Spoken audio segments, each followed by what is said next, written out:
Hi, everyone. Today I want to talk about the intersection between spirituality and mental health. It can be really difficult and indeed triggering for many people who suffer from schizo disorders like I do. My diagnosis is schizoaffective disorder. And it actually took me a very long time to make peace with my spirituality and to actually allow myself to have some sense of spirituality in my life, because I had associated spirituality with psychosis. And for me, the two were very, very much linked. And so for a long time, I suppressed my spiritual side and anything spiritual from anyone. I did not want to hear about it. Same thing for religion. But then I came to realize that while my psychoses are spiritual in nature, and I often do disappear into the stratosphere when I'm going through psychosis, spirituality in and of itself was not the issue at all. And the more I suppressed my spirituality, the more I lived in fear each and every day, that every time I noticed a synchronicity, I'd just shove that to the side and be like, oh no, if I'm interpreting this in any way, that means I'm going through psychosis. So I lived in a lot of fear.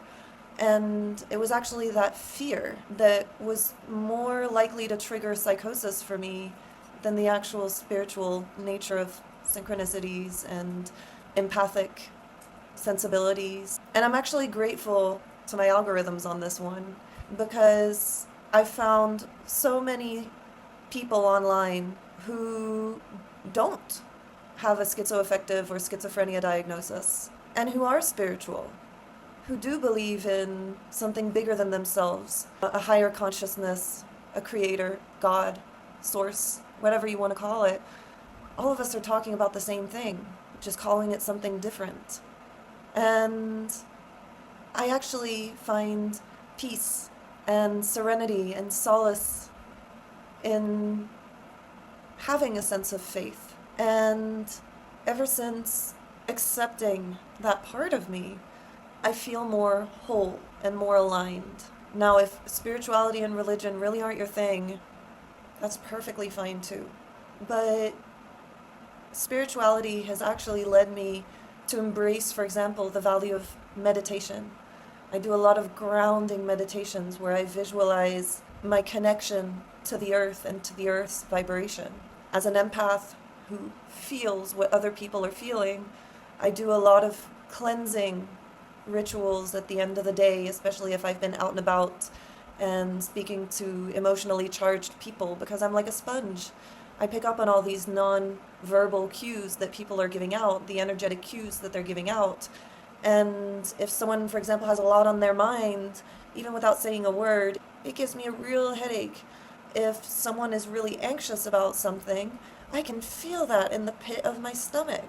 And I, for a long time, thought that I was crazy simply for believing that I could feel what others felt, until I came across the word empath. And I started reading about it. I started watching reels about it. I started watching podcasts and documentaries about it.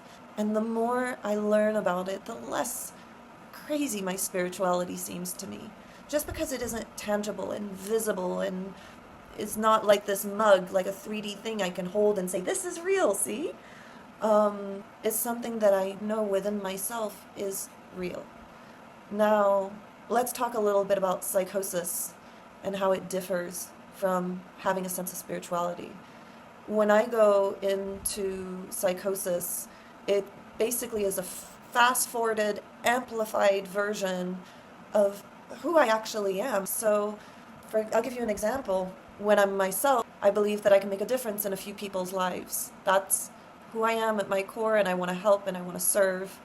And I believe in healing ourselves, healing our thoughts, healing our bodies through holistic, healthy practices. Eating right, getting enough sunlight and exercise, tending to our duties, whether administrative or tidying up your apartment. And I really do believe in taking care of oneself, mind, body, heart, and soul, in which you care for all the different parts of you. And I'm not asking you to share my beliefs, but allow yourself to have beliefs. because those beliefs are a part of you. I'm not telling anyone to get off their meds here.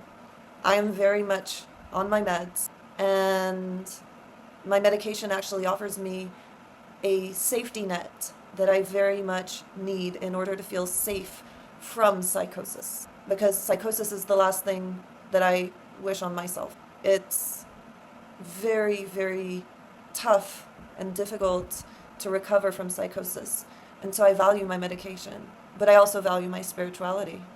And I explore it in a safe environment with grounding meditations and anchoring meditation. And if you do have a schizo disorder, find a therapist who is open to your spirituality, your sense of faith, and open up about it while you're stable on meds. Don't wait for psychosis to open Pandora's box. You know, when I am in my sane mind, I do believe that I have the potential to help people, to be of service, to be a support.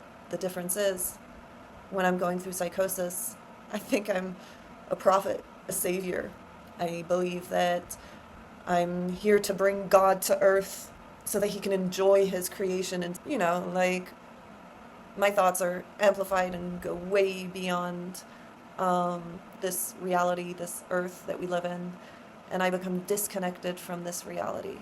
But when I'm stable, when I'm on my meds, it does not prevent me from having a sense of faith, a sense of belief in something bigger than ourselves.